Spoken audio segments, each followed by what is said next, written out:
deterministic feel to, that we have an out, like we were talking about plane crashes and, for instance, the plane that crashed in the Hudson River a few years back. Right. If it, the AI, the intelligence, the automatic intelligence of the aircraft told the pilot that he could make it to the next, he could glide it to the next airfield. Right. However, he knew that was not true. It's not going to be the so case. he took over and went with his gut instinct within 2 minutes that he's making all these calculations in his head. Right. But this is that's still, we need to have that override. Exactly. And that's why humans always have to be in control, and they can't ever give that complete control to the AI. Don't let it teach itself. No. Humans can always teach ourselves, and that's a really important thing that we need to keep to ourselves. And I think that has a lot to do with the collective consciousness. We want to keep if we continue to go down the line of computers and technology, and we have really grown over the last 30 years or so as far as computers are concerned. It's amazing. I can remember I was still programming BASIC in an Apple II. I had a 5 megabyte hard drive that was about this big. It looked like a brick. Oh, I hear about the punch card stories at home all the time. Oh God, the IBM punch cards. Oh yeah. Well, you know where IBM started though, right? No. You have no idea? Nope. Nazi. Really? Big surprise. Big surprise. Where do our rockets come from? Yeah, where do rockets come? Where do UFOs maybe come from? Well, the whole Bell Project. The Bell Project. Yes, that's a huge one. Have you ever looked into that? Have you read into the Vril Society? Yes, I have. You have? I've watched documentaries and read into the Vril Society. Oh man, that's amazing stuff. I'd love to I could do a whole show on the Vril Society. Oh yeah, absolutely. If you're not. The Bell Project that they moved over here in particular with the UFO, and they brought it over into Pennsylvania. Yeah. And they were flying them over there. Sure. And they had no idea, Americans, that, we're looking at, Nazi technology brought here, and then the American government's using it under our own soil. Well, the American government, I was just talking about Project Paperclip and bringing the psychologists, basically German psychiatry, over to the United States, and this was very brutal. Of course, we outlawed institutions, but when we did have institutions, we were pretty brutal to these people that had mental health problems. I always said, if Jesus Christ was alive today, he would be thrown deep into a mental institution. We would never hear from him. We would never hear from him. No. And what surprises me the most about the whole Operation Paperclip thing is, these Nazis did these horrible things to the Jewish people, right? And they committed all of these experiments that were just horrible, inhumane. They kept records of that. We burned that. We said this was horrible. There were already lives sacrificed for that work. We said no. But we can hire the scientists that did it to come work for our government. That just doesn't sit right with me. We have experiments that were already done, and you're going to burn all that knowledge. But then you're going to bring the scientists over and have them work for you. Their work is unethical, but they're not. I don't know. It just doesn't sit well. It makes me laugh that people are let's take marijuana for instance. We have so many people in jail right now, still to this day, under just selling marijuana. Even in Colorado now that marijuana is legalized in Colorado. We still have people in their systems that are in there because of the war on drugs that Ronald Reagan brought into effect. But the big thing is we are a society built on hemp. Oh, I know. Does anyone know what the first American flag was made out of? Out of hemp. And what is the Constitution written on? Hemp. Okay, come on. I'd roll it up and smoke it. It really surprises me, but this is where the whole industrial complex, left machine, liberal machine, whatever you want to refer to it as. The war machine. Yeah, this is where they got us. Well, that's the song from Pink Floyd, Machine. Mm-hmm. That is, have you ever watched the video? It's crazy video. And it really looks like the end of the world. It's pretty hardcore stuff. Oh my love, welcome to the machine. And that's exactly what we are. And Dwight D. Eisenhower warned us about the military-industrial complex. He actually came out on his end of as outgoing president, stating this is what we need to be aware of. Even John F. Kennedy before he was assassinated. Well, I was hearing you talking earlier about the Federal Reserve and Oh, all that's yeah. going on. I mean, I don't think maybe your listeners know, but one of the big reasons JFK was assassinated to begin with was he created the U.S. currency with the 2 and 5 silver dollar bill. Oh, right. Right. And what is that? Non-Federal Reserve currency. Yes. It wasn't surprising shortly thereafter that we see him perish. You know, I think out of all the presidents in the world that we've had, the 44 presidents that we've had, John F. Kennedy has to be my favorite. You know, just the history behind that guy. And, you know, I even Johnny Kennedy Jr., you know, in 99 when he passed away, Right. you know, this kid was an up and coming, you know, and I think even Teddy Kennedy was a great Robert, senator. too. Robert, oh man, yeah, Robert. That was a very sad day for American politics. Well, I just, you know, we are now controlled by this tyrannical government. Oh, yeah. And really something's going to happen. Well, look at the last two neocons we have. The what now? I'm sorry? Neoconservatives, Oh, yeah. Obama and Bush. They're the same person. They are the same. They almost kind of Exactly look the same.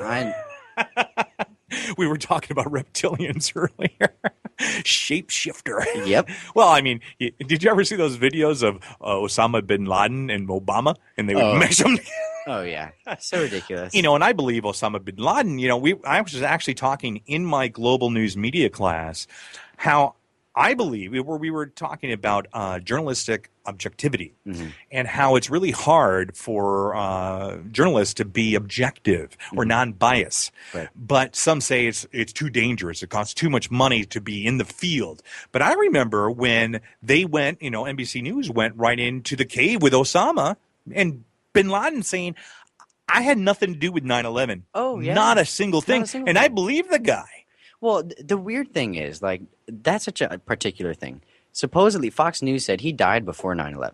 You can go online. Yeah, kidney problem. Exactly, Yeah. kidney problem. Then there was two Middle Eastern. 2003, I think he was supposed to have passed away. There was a 2000 account. Oh, there was a 2000. December of 2000. Yeah. He said to have been passed away. Well, there's another guy, Bill Cooper. I don't know if you ever heard of William Cooper. Yeah. William Cooper, I think it was like 4 months before 9/11, he said this is going to happen. The World Trade Centers are going to be hit. And then, mysteriously enough, Bill Cooper ends up dying. And then there's like this mysterious radio program that comes out, I think it was a little bit like a year and a half later, of Bill Cooper doing a radio show on about 9/11 after he had already been declared dead. I did not know about that. Very strange stuff. Yeah, very, very interesting stuff. It's, you know, Yeah, 9/11 is such a there's so many open holes that they didn't fill. Well, I mean, when we talked last week in regards to this holographic technology, I mean, I'm a firm believer. I don't know if you saw the new Michael Jackson holographic thing the one that was like Tupac. Minnesota Music Awards. It was actually better than the Tupac thing. Absolutely. We're going to take a little break here. We're at the top of the hour here. It is 9:56 in the PM. You are listening to Donny Gillson, 32 Degrees of Insanity, right here on the Truth Frequency Radio Network, right here on Kbeach, 88.1 FM, HD3. We are www.kbeach.org. 88.1 FM, KKJZ, HD3, Long Beach, Los Angeles. We'll be right back on the top of the hour. Stick around.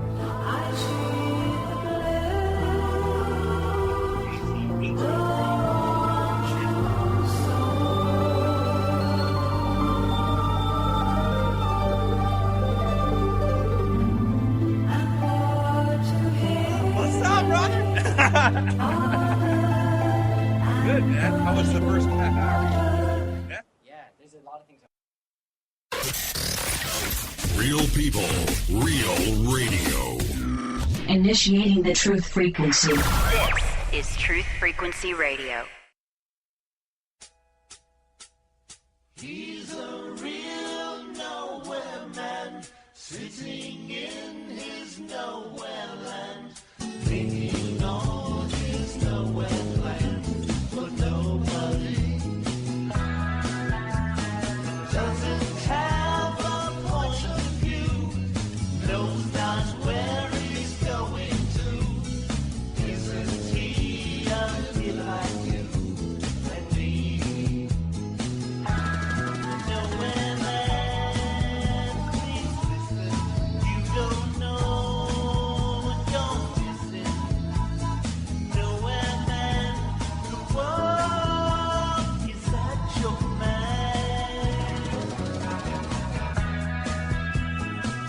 All righty, guys and gals, we are back. 32 degrees of insanity, 10:01 in the p.m. We are broadcasting live from the Kbeach studios and the Truth Frequency Radio Network. We are Kbeach Radio is kbeach.org and Kbeach FM 88.1 FM, KKJZ HD3 Long Beach, Los Angeles, right here on the Truth Frequency Radio Network. Again, my guest tonight, the general manager of Kbeach right here, Trey. Welcome back to the show, buddy. Thank you again for having me on. Oh, you're so welcome. you thank you very much. Thank you, sir. Thank you very much. Yes, sir. No, we were during the break. We were like trying to figure out what we were going to talk about tonight. So we got several subjects that we kind of perused through. But one of the big things that we've been talking about throughout the course of the show, and I talked a lot about it in the beginning of the show, is this new bill in regards to auditing the Federal Reserve. And I think it's a fantastic thing. I mean, if we can actually make this the separation of the U.S. Treasury and the Federal Reserve, we are going to be a lot better off as a nation. Oh, definitely. I mean, the Federal Reserve is there to put us in debt. That's pretty much as simple as it is. But you know what? This is what I think, though. If they do something like that, they're going to have to set everybody's debt to zero, right? To some degree. At least everybody's how credit. It's gonna work. Yeah. You know, I mean, because we've had these mongers that have been stealing our money forever and a day. You know, I was watching this particular show in regards to the banking industry and how, you know, from the cashier all the way up to the general manager of a bank to, you know, and where all of this stuff is going in their agenda that they have. And man, they have stolen so much money from people. Oh, yeah. And they consider us criminals? Oh, I know. Gotta be kidding I know. me. I mean, well, the housing market thing, there's been so much recently, just in our recent history, where they have just... My grandma lost her house. She owned that house for 45 years in Chase, Manhattan. Well, you know, my dad, unfortunately, was a compulsive gambler. But, you know, it was, you know, she was late, you know, and they foreclosed. And, you know, and she lost the house, and it was devastating to me because that was the house I grew up in. And, Right. and this was I'm trying to fight try to get in there. You know, my grandmother was suffering from dementia, and they didn't care. They just wanted their money. Yeah. And they are so ruthless, these bankers. They are tyrannical. They're worse than government. They were worse than government. And that's what scares me is, okay, if they do this separation, and we audit the Fed, where do we go from there? Where do we go from there? Do we create this world bank? I hope not. Because that would mean universal bank, which would mean universal currency throughout. Mark of the Beast. Mark of the Beast. Here we start this conversation. Yeah. And I don't want to move in that direction quite personally. Neither do I. I definitely do not want to be I want to have control. I want to, you know, I was very prosperous in the 90s. When Bill Clinton was in office, I did fairly well. But then when George Bush went in office, all throughout the 2000s, up until just recently, this nation really hasn't been very prosperous. You know, the upper 1% have definitely done well, but us 99ers, including the unemployment, California, I'm surprised California hasn't pulled away to become a sovereign state. I am too. I mean, this country's really killing us with the income taxes that they put on us. Oh, let's talk about on top the of our IRS. own. I mean, we don't help ourselves as a state too much, but we are being sucked dry by this federal government as a state completely. Oh, of course. And the IRS is the worst culprit yeah. it is. Well- I mean, this is a cartel. And are income taxes even legal? Come on. According to the Constitution, that isn't, right? In the Bill of Rights? And No. where's the law? And but yet they can come in and take everything of yours. I mean, I recently had some stuff written off, and they actually sent me a bill that was income, and I had to pay taxes on stuff that I got written off. I'm like, what? And it makes no sense to me, and these tax bills are so rickety weird. Oh, yeah. Well, I mean, almost no one can read them, first off.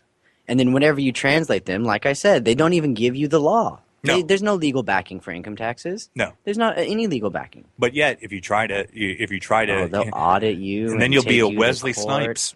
real quick. you'll be